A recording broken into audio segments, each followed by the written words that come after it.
ಸದನದಲ್ಲಿ BJP JDS ಹೋರಾಟ ವಿಫಲ. ಅಬಕಾರಿ ಸಚಿವರ ರಾಜೀನಾಮೆಗೆ ಒತ್ತಾಯಿಸಿ ಧರಣಿ. ಅಹೋರಾತ್ರಿ ಧರಣಿ ಕೈಬಿಟ್ಟು ಪಲಾಯನ.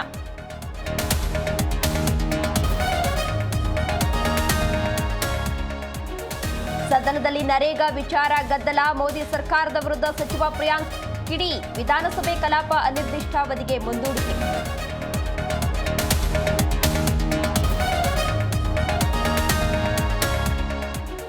ನಮ್ಮ ಮೆಟ್ರೋ ಪ್ರಯಾಣಿಕರಿಗೆ ಬಿಗ್ ಶಾಕ್. ಫೆಬ್ರವರಿ 9ರಿಂದ ಶೇಕಡಾ 5ರಷ್ಟು ಮೆಟ್ರೋ ದರ ಏರಿಕೆ. ರಾಜ್ಯ ಸರ್ಕಾರದಿಂದಲೂ ಅಧಿಕೃತ ಅನುಮತಿ.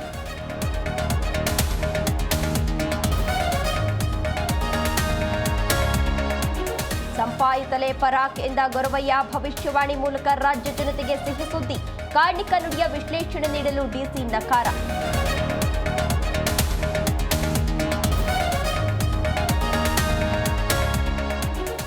ಲಂಚ ಪಡೆಯುವಾಗ ಲೋಕಾಯುಕ್ತರು ದಾಳಿ. ಕಲಬುರಗಿಯಲ್ಲಿ 2 ಅಂಗನವಾಡಿ ಸಿಬ್ಬಂದಿ ಬಲೆಗೆ. 6,000 ಹಣ ಸ್ವೀಕರಿಸುತ್ತಿದ್ದಾಗ ಲಾಕ್.